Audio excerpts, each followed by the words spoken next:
The rotors were still spinning when she laughed. It wasn't a quiet laugh, not the kind a person swallows when something catches them off guard. It was open, deliberate, and loud enough to carry across the tarmac to the small group of associates trailing behind her with rolling luggage and pressed expressions. The afternoon heat radiated off the concrete in slow, visible waves, and the sky above the private airfield was the wide, indifferent blue of early summer, too bright and too vast to care about whatever was happening beneath it. There was a smell of fuel and hot metal and, faintly, the dry scrubland that bordered three sides of the property. And it was into this particular sensory landscape that Victoria Langley's laughter landed clear, uncontained, and carrying with it the full weight of a woman who had spent 2 decades learning how to occupy a room and had simply extended that capacity to the outdoors. She had seen something amusing. She had decided immediately that it was safe to be amused by it. That was all it took.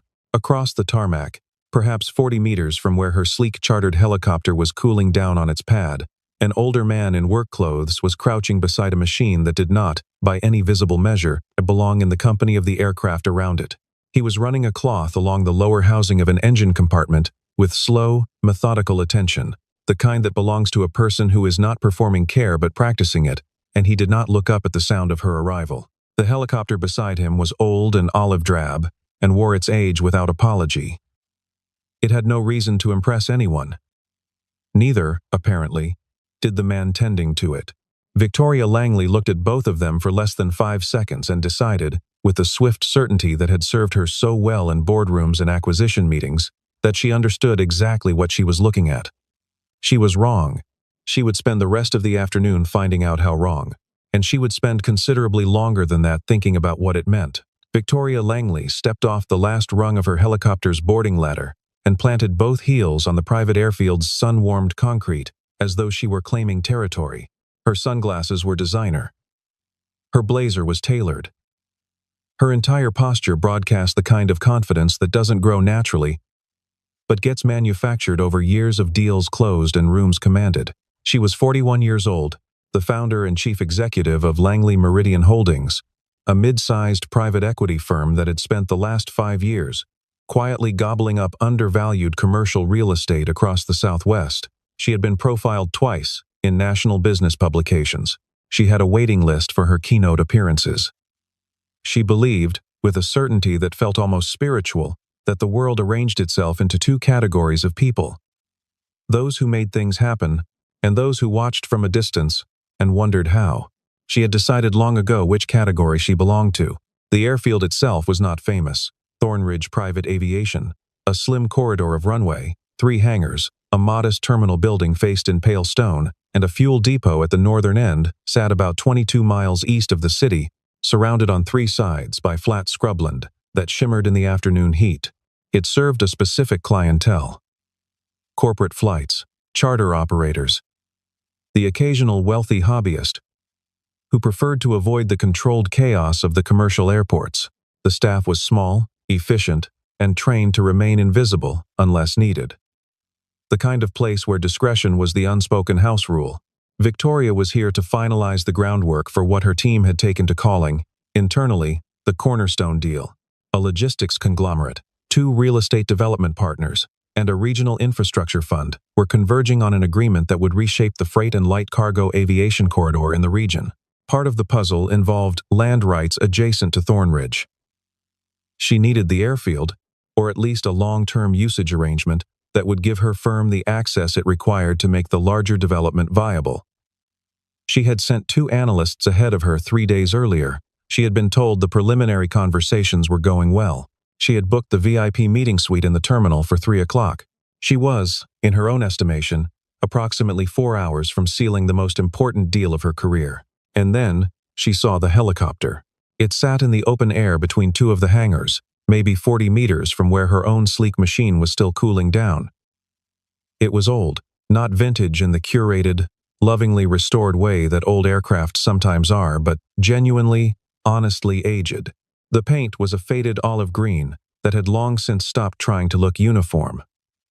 The fuselage carried the small dents and discolorations of real use, real weather, real decades.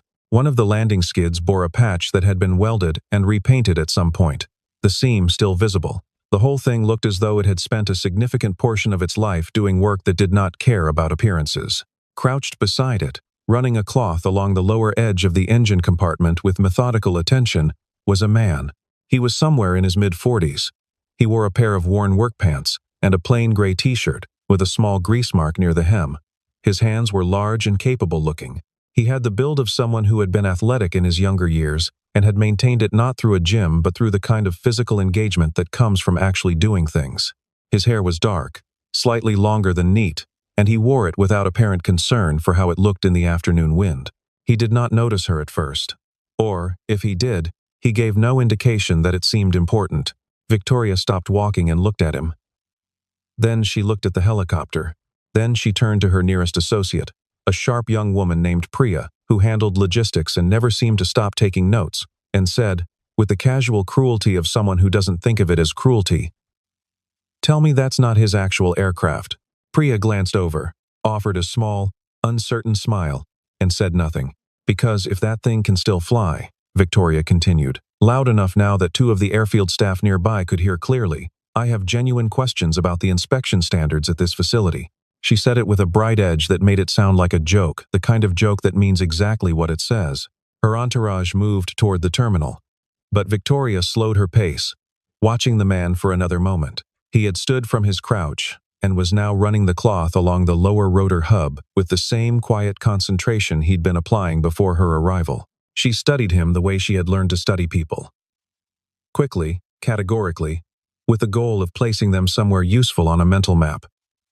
Work clothes, aging equipment, a posture that suggested no awareness of its own insignificance. She had seen this type before, men who had once been skilled at something, who still showed up out of habit or stubbornness, who confused long tenure for relevance. "He must be one of the maintenance contractors," she said to no one in particular, "the ones they call in when the regular crew is stretched." She adjusted her sunglasses and turned toward the terminal. "Let's hope he's better at fixing things than he is at choosing transportation." Priya didn't respond. Marcus, Victoria's senior associate, glanced back once at the man beside the old helicopter, then followed without comment. The man with the cloth heard her. He had heard all of it. He stood still for a moment, looking out across the tarmac in the direction of the terminal. And then he did something that struck the two airfield staff members who witnessed the exchange as oddly composed. He smiled, very slightly, to himself, and went back to his work. His name was Daniel Marsh. He had a daughter named Sophie, who was 9 years old, and who wanted, more than anything in the world, to be a marine biologist. He coached her soccer team on Saturday mornings. He made pancakes on Sunday. He drove a truck that was 3 years old and perfectly functional, and he saw no reason to replace it. He owned the airfield that Victoria Langley had just landed on, had owned it for 11 years, and had been the quiet majority stakeholder in the holding company that managed its operations since before many of her current associates had graduated college.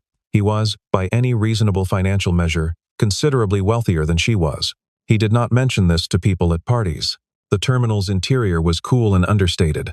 Pale floors, wide windows facing the runway, a small lounge area with leather seating that managed to suggest quality without announcing it. Victoria moved through it, with the ease of someone who had never not been comfortable in expensive rooms. She requested the VIP suite immediately, was told it would be ready within 15 minutes, and spent that time reviewing her deal documents on a tablet, while her team arranged themselves around a low table and conducted the low-grade preparatory murmur that preceded important meetings. She did not think about the man outside. She had placed him in a category and moved on. But the airfield staff did not treat him like someone who should be in a category and moved on from. This became apparent to Priya first, not because she was looking for it, but because it was difficult to miss once you noticed it. A fuel technician crossed the tarmac and nodded to Daniel Marsh in a way that was different from the polite nod one gives a colleague. It was the nod one gives someone whose opinion actually matters. A woman in a Thornridge polo who appeared to manage some part of the ground operations stopped beside him for what looked like a substantive conversation. She had a clipboard. She showed him something on it. He pointed at one section, said something, and she nodded and made a note. Two younger mechanics who emerged from the nearest hangar both acknowledged him before they acknowledged each other. Priya watched this from the terminal window for a moment, then put it in the back of her mind. Old-timer.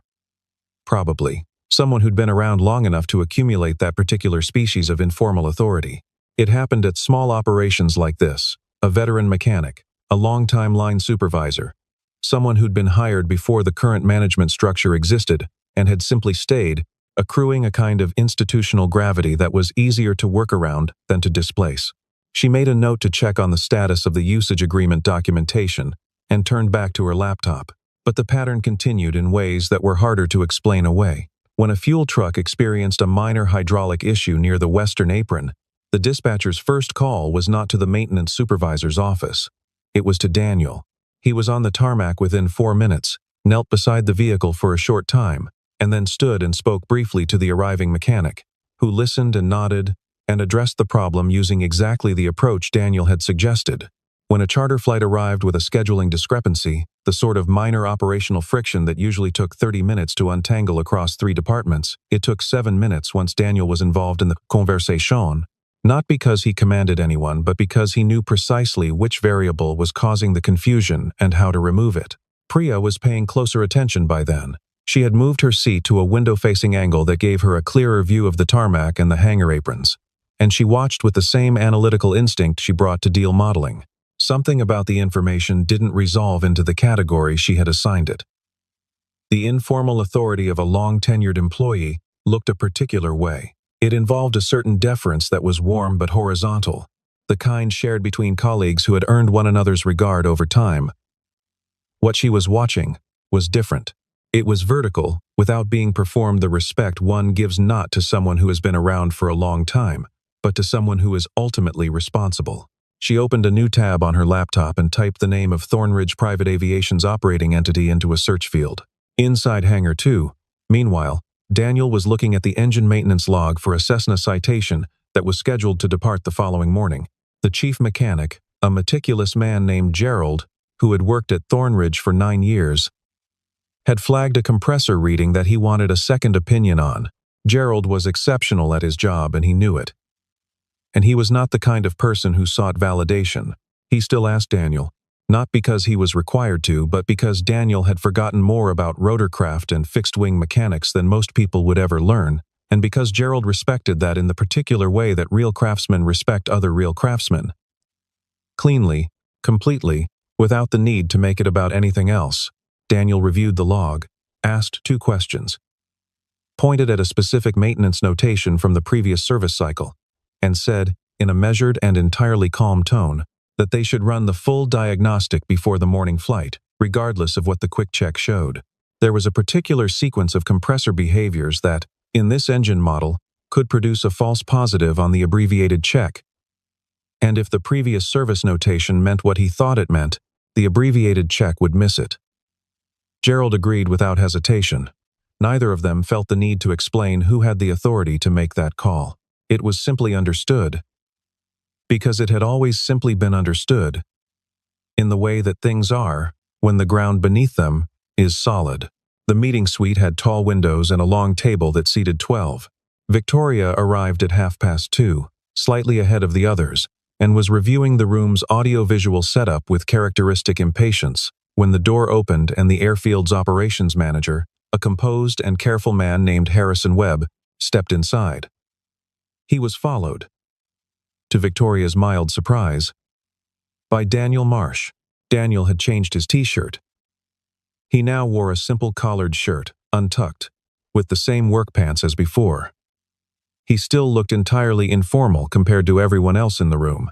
He nodded to Harrison, acknowledged Victoria with a brief, neutral glance, and moved to the far side of the table to look at something in the documents spread there.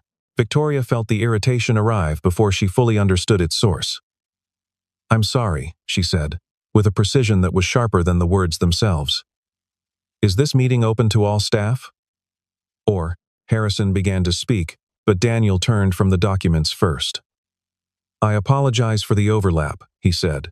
His voice was even and unhurried, the way some people's voices are when they have learned, over time, not to let urgency make a mess of language. "I'll be out of your way in a moment.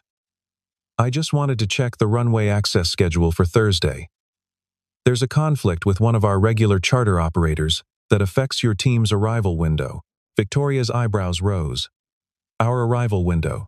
Your Friday departure, he clarified simply. You've requested runway 1 for 7:30. We have a standing commercial operator on runway 1 at 7, and they run long. I wanted to flag it so your team could confirm whether 7:30 is firm or if there's flexibility. Victoria stared at him. Something about the exchange did not fit the category she had put him in. She recalibrated, placed him in a slightly different one. A senior operations coordinator, perhaps. Someone who had worked his way into a position of mild administrative authority. She softened her tone by a fraction enough to be functional, not enough to be warm. I appreciate that, she said, but I don't think this is the moment for logistics. We have a significant business meeting beginning shortly. Of course, Daniel said. He picked up the document he had been reviewing, which turned out to be a single page, folded it once, and placed it in his shirt pocket. One other thing, he added, with the same measured tone. The usage agreement your team submitted, there are 2 clauses related to infrastructure modification rights that I'd want to revisit before anything gets signed. Not a block, just a flag. There's some language about Foundation access near the north boundary that's broader than what we've historically granted. Victoria opened her mouth and then closed it. The reference to the usage agreement, the specific language, the specific boundary reference, was not the observation of someone reading from a clipboard. It was the observation of someone who knew what they were looking at. She turned to Marcus, who gave her a look that she couldn't quite read. We'll take that under advisement, she said, in the voice she used when she wanted to end conversations. Daniel nodded. He looked, briefly, at the full room. Then he said, in a tone that was quiet enough that only the people nearest him caught it clearly. The north boundary runs through the lode, bearing corridor for any significant vertical construction. If that clause stays as written, you'll need a geological survey before any contractor will touch it. Just something to know before you sign. He nodded again, to no one in particular, and walked out.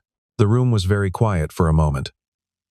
Harrison Webb's expression had shifted into something that was carefully, professionally neutral. 2 of the engineers who had been waiting near the window exchanged a glance that was not neutral at all. Victoria looked at Marcus. Who? She said slowly. Is that man? Nobody answered her directly. This was not evasion. Exactly, it was more that the people in the room had individual reasons to hesitate, and those reasons all pointed in the same direction, without anyone needing to coordinate. Harrison said he would get someone to clarify the runway schedule, and left. The engineers became absorbed in their documents. Priya, who had been watching the interaction from the doorway, stepped fully into the room with an expression she was working hard to keep from becoming a frown. Victoria noticed a folder on the end of the table bearing the name of the holding company that managed Thornridge's operational assets. She had reviewed this documentation during the preliminary phase. The holding company was called Marsh Creek Aviation Partners. She had seen the name dozens of times in the past week, and had processed it the way one processes legal boilerplate as background, as scaffolding. Not as information with a face attached to it. She pulled the folder toward her and opened it. The signatory on the primary operating documents was listed, as it had been every time she had seen it, as Daniel A. Marsh, managing principal. She had read that name. She had not connected it to a man in a gray t-shirt crouching beside an old helicopter with a cloth in his hands. She connected it now. She found the ownership summary page in the folder. She had read it before, but she read it differently now, with the specific, urgent attention of someone trying to locate a mistake. There was no mistake. The airfield property itself, the operational holding, the mineral rights on the adjacent land, and the long-term ground lease on the North Expansion Corridor were all held through a family trust, Marsh Family Holdings, with Daniel A. Marsh listed as sole trustee and primary beneficiary. Victoria sat down. Not dramatically, she didn't perform things for empty rooms, but genuinely. Because standing suddenly felt like an unnecessary expenditure of energy, she read the ownership summary a second time, then a third. The structure was clean, not hidden. There was nothing complicated about it when you actually looked. Marsh Family Holdings owned the land. Marsh Creek Aviation Partners held the operational licenses. Daniel A. Marsh was the named principal across every entity in the chain. The documentation had been in her team's possession for a week. Every one of her analysts had read through it. She had read through it herself, on a Tuesday evening, sitting in her office with a glass of water and the quiet confidence of someone who believed she already knew the shape of a deal before she finished reading the details. She had processed the name the way she processed names in legal documents, as textual furniture, as the scaffolding that the actual business logic was mounted upon. Daniel A. Marsh had existed, on every page of the preliminary file, as a function, a signatory, a legal instrument. She had not once, in 7 days of preparation, connected those letters on a page to the possibility of a person she might encounter, a person who might be, at the moment of her arrival, crouched beside an old machine with a cloth in his hands. Entirely outside the visual vocabulary she associated with ownership and authority, her deal required Thornridge. Specifically, it required the north boundary access that Daniel had mentioned in the meeting room, the same boundary where his flagged clause lived, the same corridor that would need to be clear of conflicting agreements for her development partners to proceed. Without that access, the logistics infrastructure plan that anchored the entire cornerstone deal lost its coherence. The deal didn't collapse, exactly, but it lost its legs. It became something that could be renegotiated, restructured, pursued through alternative channels over a longer timeline, which is to say, it became something else entirely, something smaller, something that the partners who had committed their confidence and capital to the current structure would view as a failure of execution. Victoria had never failed on execution. She had built her entire reputation on the specific conviction that when she said a deal was ready to close, the deal was ready to close. She sat with that understanding for a full minute, and the minute had a quality to it that was uncommon in her experience. It was the minute of recognizing that you have made a problem that did not exist before you arrived. The opportunity had been entirely real. The agreement had been entirely achievable. She had walked into a situation that asked nothing of her except competence and reasonable human regard, and she had introduced into it a variable that served no purpose and created real risk. She had done it for no reason except the habit of deciding quickly what things were worth. She stood, straightened her blazer, and asked Priya, who appeared in the doorway at precisely that moment, with an expression that Victoria now understood was not uncertainty, but the controlled, diplomatic blankness of someone who had just finished reading something on a laptop and was deciding what to do with the information to find out where Daniel Marsh was. He was in the smaller of the two pilot lounges, on the western side of the terminal, drinking coffee from a ceramic mug and reading something on his phone with the unhurried manner of a man who has nowhere he needs to be. This was not accurate. He had several places he needed to be that afternoon, including a pickup at Sophie's school at 4:30, that he had been managing his schedule around all day, but he did not project urgency. He had learned, a long time ago, that urgency is rarely the thing that solves a problem. Victoria entered the lounge with a posture that was still, by any objective standard, commanding. She was not a small woman in spirit or in carriage, but something in the room shifted when she entered it and found Daniel already sitting in it, settled and at ease, in a way that she noticed and could not entirely explain. She sat across from him without being invited to do so, a habit, not a statement, and said, "I owe you an apology." Daniel set his phone face down on the table. He looked at her with the same, even appraising calm he had used on the tarmac, in the meeting room, everywhere she had encountered him. It was not coldness. It wasn't performance. It was simply the way of a man who had long since stopped organizing himself around other people's expectations. "I made assumptions about you," she said, more directly, "when I arrived. Based on..." She paused. The word she was looking for was not precisely available. "Based on what I saw. And I said things that were dismissive and unkind." He was quiet for a moment. Then he said, "What did you actually see?" It was a real question. Not rhetorical. Not pointed in the way designed to make her feel small. He seemed to actually want to know. She found it disarming in a way that boardroom confrontations rarely were. "An older helicopter," she said. "Work clothes. Someone who didn't look like..." She stopped again. "Didn't look like someone who belonged here," he finished, without heat. She didn't deny it. "You know what I actually saw when you landed," Daniel said. He leaned back slightly in his chair. I saw someone who arrived somewhere new and spent the first 30 seconds deciding what everything was worth, including people. He paused, not to let the observation sting, but to give it space to be heard. I've had that done to me more times than I can count.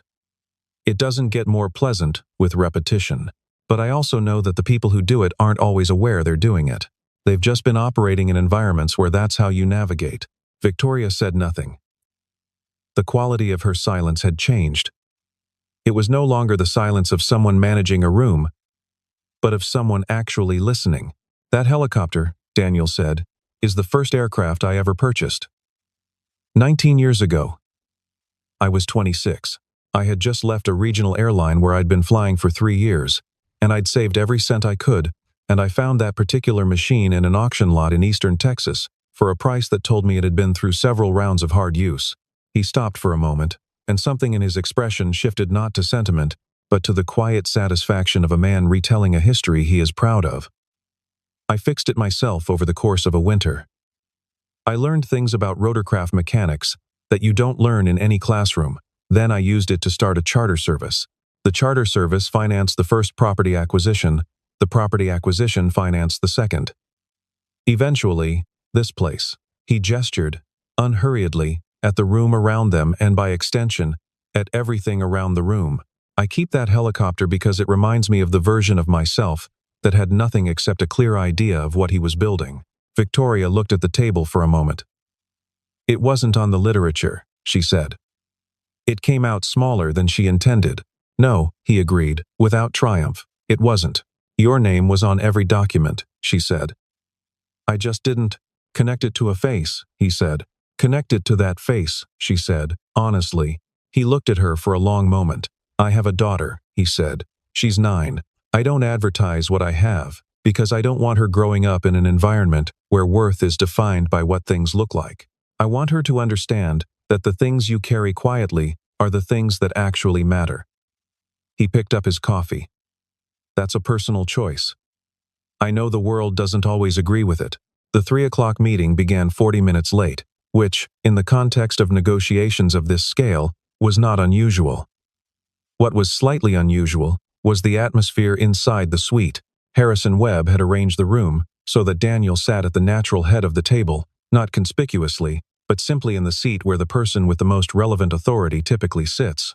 The logistics partners and development representatives who had arrived separately took their places with the particular attentiveness of people who knew exactly who they were in the room with. Victoria sat to Daniel's left. She had chosen the seat deliberately. She was not, she decided, going to spend this meeting performing a recovery from the tarmac. She was going to do her job. She did her job well. It was, genuinely, the one thing she had never required external validation, for she could read a deal, understand the pressure points, identify the leverage and the risk, and navigate toward an outcome without the social scaffolding that tripped up less capable negotiators. The infrastructure clause that Daniel had flagged was real, and her team resolved it in under 40 minutes, with language that protected both parties. The runway access schedule was reorganized around a secondary priority system that her departure team could work with. The North Boundary Corridor issue, the one that had made her sit down alone in the meeting room 2 hours earlier, was addressed through a structured access agreement that gave her development partners what they needed while preserving Daniel's operational controls. At one point, midway through the session, one of the logistics representatives began to steer the discussion toward a term that Victoria recognized as disadvantageous. But that was being presented with enough technical complexity to obscure the issue. She started to respond, but Daniel had already begun speaking. He addressed the term precisely, without drama, dismantled the obfuscation, and redirected the conversation to a cleaner framework in a way that left no ambiguity about what he understood and what he would and would not accept. Victoria caught herself noting, with something between admiration and chagrin, that he was better at this than she had expected. She revised the thought immediately. He was better at this than most people she had ever sat across a table from. When the session ended, just after 5, and the parties had shaken hands and the room had begun to empty, Marcus caught Victoria's eye from across the table with an expression that said, plainly, that he had learned something that afternoon. She had too. The tarmac was cooling toward evening. The light had shifted from its aggressive afternoon white to the softer, horizontal gold that long days sometimes produce in flat, open country. Victoria walked out toward the helicopter pads after the formal session concluded, carrying her jacket over one arm, and found herself, without quite having planned it, walking in the direction of Hangar 2. The old olive-green helicopter was back inside, under the diffuse light of the hangar's overhead fixtures. Daniel was there as well, not crouched this time, but standing at the workbench near the wall, reviewing a maintenance log. He didn't look up immediately when she entered, but he was aware of her. She could tell by the slight adjustment in his posture that signaled the shift from solitude to company. "I wanted to say it again," she said, without a business outcome attached to it. He looked up, waited. "Earlier, I apologized because I'd just realized you owned the airfield. I want to be honest, I can't fully separate that from what I said, because I'm not sure I would have apologized if I hadn't found out. And that's not something I'm proud of." She held his gaze. "But I've been thinking about what you said. About arriving somewhere and deciding what everything is worth. I've been doing that my whole career, and I've told myself it was just efficiency, screening, pattern recognition." She paused. "I think I've just been deciding." Daniel set down the maintenance log. He was quiet for a moment in the way he was often quiet, not absent, but genuinely present to the space between words. "The thing about patterns," he said, "is that they're real. You're right that the world is full of signals, and reading them quickly is a skill. I'm not going to tell you that surface cues are meaningless." He moved slightly, resting one hand on the edge of the old helicopter's airframe. "But there's a difference between reading a situation and closing it. Between observing and concluding. The first is intelligence. The second is where most people get into trouble." "I closed it fast," she said. "You closed it fast," he agreed. She looked at the helicopter. In the hangar light, the age of it was more visible. And so, strangely, was the care that had been put into it, the welds that were done properly, the clean engine compartment, the evidence of ongoing maintenance on a machine that had no reason to be maintained unless someone cared about it. "You said you fixed this yourself. One winter," he said. "Why keep it out on the tarmac?" He considered the question. "Because I want to remember what it felt like to not know if it was going to work." He said it simply, without performance. Success has a way of making you forget the uncertainty. Once you forget the uncertainty, you stop being careful. And when you stop being careful, he didn't finish the sentence. He didn't need to. Victoria stood with that for a moment. Then she said, quietly, "My first deal was a building in the warehouse district that everybody told me was too distressed to be worth looking at. I drove out there on a Tuesday afternoon, after 3 people had told me no, and I stood in the parking lot, and I looked at it and I thought, no one is looking at this the right way. And I was right. I still have it." She paused. "I should probably think about that building more often." "Probably," he said, and there was something in the way he said it, not unkind, not warm in an excessive way, but simply honest, that felt like the most genuine thing anyone had said to her in a long while. Priya found her 10 minutes later, standing just inside the hangar entrance while the light outside continued its slow shift toward dusk. Victoria turned when she heard footsteps and arranged her expression into something like its normal configuration, which was not difficult. She had been doing that her whole professional life. But she felt, underneath the arrangement, something that she did not immediately have a name for. Not humility. Exactly, she was too much herself for the word to sit comfortably. Not shame, which would have been unproductive. It was closer to the sensation of a recalibration. The quiet mechanical shift that happens when something you've been relying on is proven to be slightly out of alignment, and you understand that the adjustments required are not large, but they are real, and they need to be made carefully, and over time, and not merely declared and forgotten. She had declared enough things in her life. She understood the difference. "Car is ready when you are," Priya said. 2 minutes, Victoria said. She walked back through the hangar toward the main doors and paused once more beside the old helicopter. She looked at it for a moment without speaking. Then she touched, briefly, one hand to its weathered fuselage, not reverently, but matter-of-factly, the way you touch something old when you want to acknowledge that it has a history. She walked out without looking back. Daniel Marsh left Thornridge at 6:12 that evening. He drove north, as he did most evenings, along a route that took him past the eastern edge of the scrubland and into the quieter suburban grid where he and Sophie had lived for the past 6 years. The truck was comfortable and familiar. The radio played a station he barely listened to. The day had been long, and had contained more than the usual density of things to manage. And he was ready for it to be done. He picked Sophie up from his neighbor's house at 6:45. She had grass stains on both knees and had been, by her own enthusiastic report, the highest scorer in the afternoon's informal game. She talked for most of the drive home, covering the soccer game. A book she was reading about deep-sea creatures. A theory she had developed about why the neighbor's cat looked so perpetually judgmental, and a question about whether it was possible to build an underwater research station in the back of the neighbor's swimming pool. Daniel answered as he drove, not distractedly, but fully, the way he engaged with everything she said, because she was 9, and because everything she said mattered, and because he had understood, almost from the day she was born, that the quality of a person's attention is one of the things they give to the world, whether they mean to or not. They had dinner at the kitchen table. Sophie wanted to know what the airfield had been like that day, whether any interesting aircraft had come in, and he told her about the logistics company's twin engine, which she found legitimately impressive, and about the fuel truck situation, and how Gerald had figured out the compressor problem before noon. He did not mention Victoria Langley, or her arrival, or the hours between. There were things from work that were interesting to a 9-year-old, and things that were not. And Daniel was good at knowing the difference. He had always believed that children deserved to be spoken to about the actual world, not a simplified version of it, but that the actual world was large enough to contain many things worth sharing before it became necessary to introduce the parts that were mainly useful for adults.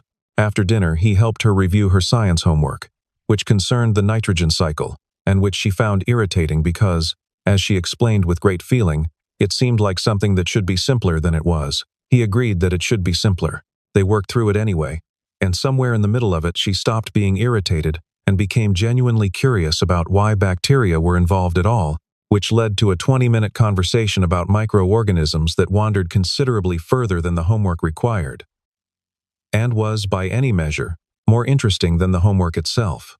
He did not redirect her back to the assignment until she had followed the curiosity as far as it wanted to go. He had learned, in the years of raising her alone, that the curiosity was the point, and the assignment was just the occasion for it.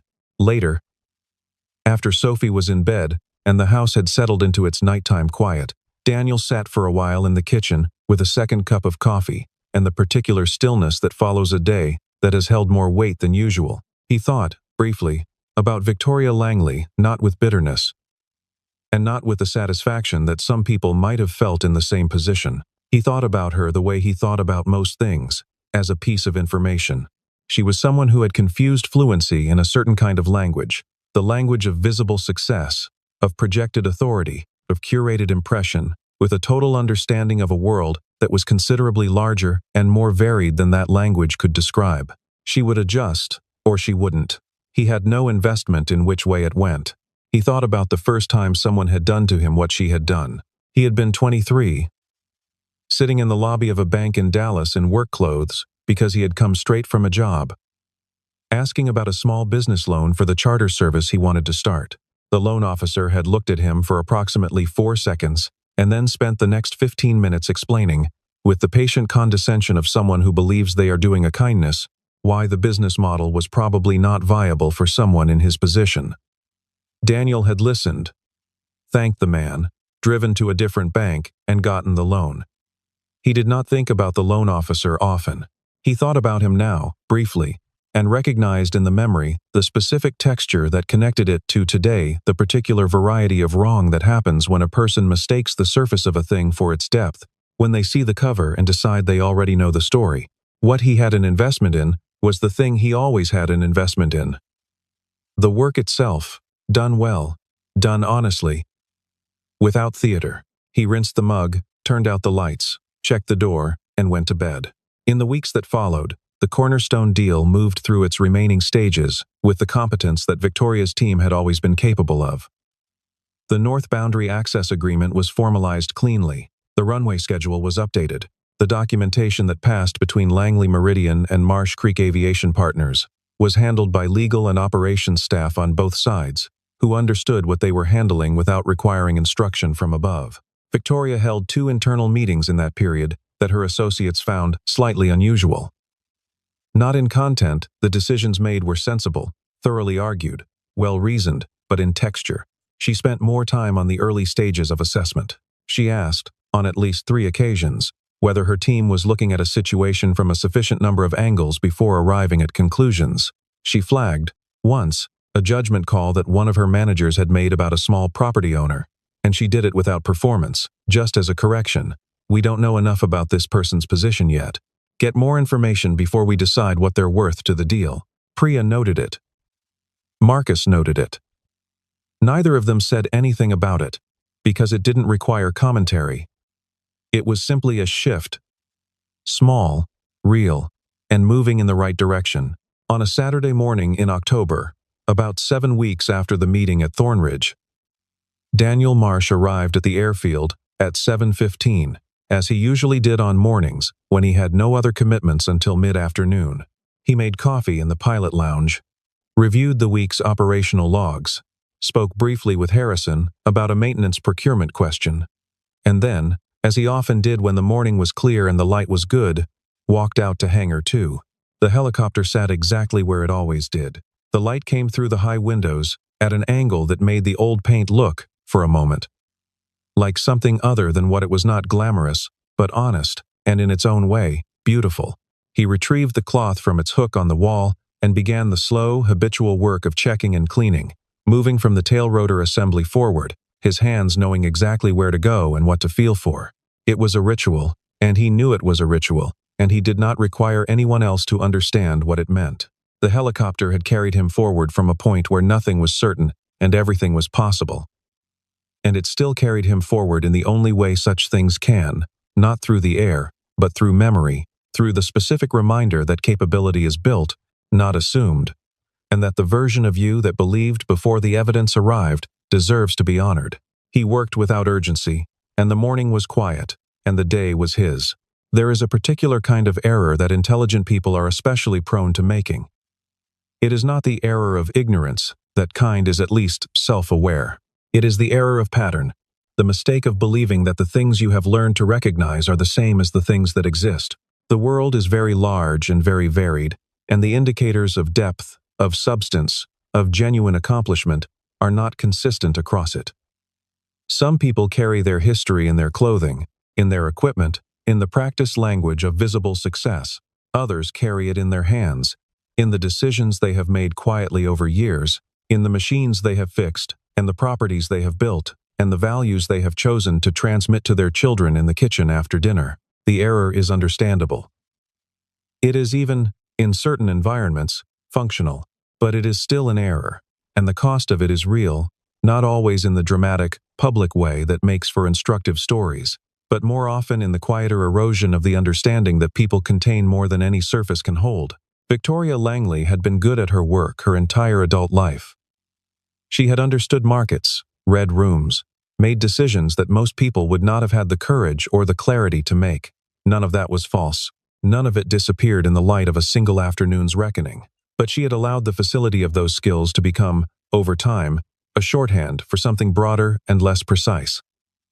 A belief that she could assess a person the way she assessed a property, by external condition and visible signals alone, and arrive at a reliable valuation. It was a belief she had never articulated aloud, because articulating it would have required her to hear it, and hearing it would have required her to question it, and questioning it would have interrupted the rhythm of a way of moving through the world that had, by most measures, worked.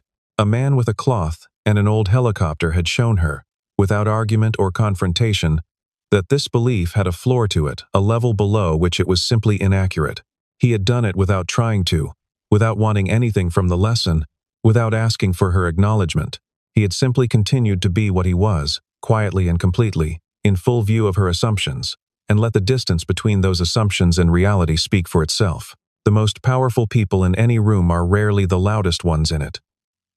The most valuable things in any life are rarely the most visible ones either. The world has a way of organizing itself around this truth, with a patience that outlasts every version of arrogance that has ever tested it.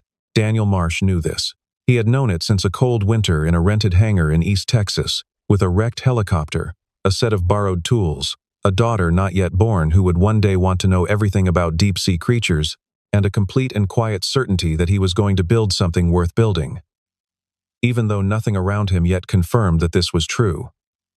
He had not required confirmation. He had required only the work, and the patience to let the work be its own argument, and the discipline to keep showing up every morning without needing the world to acknowledge why. He had been right. He still was.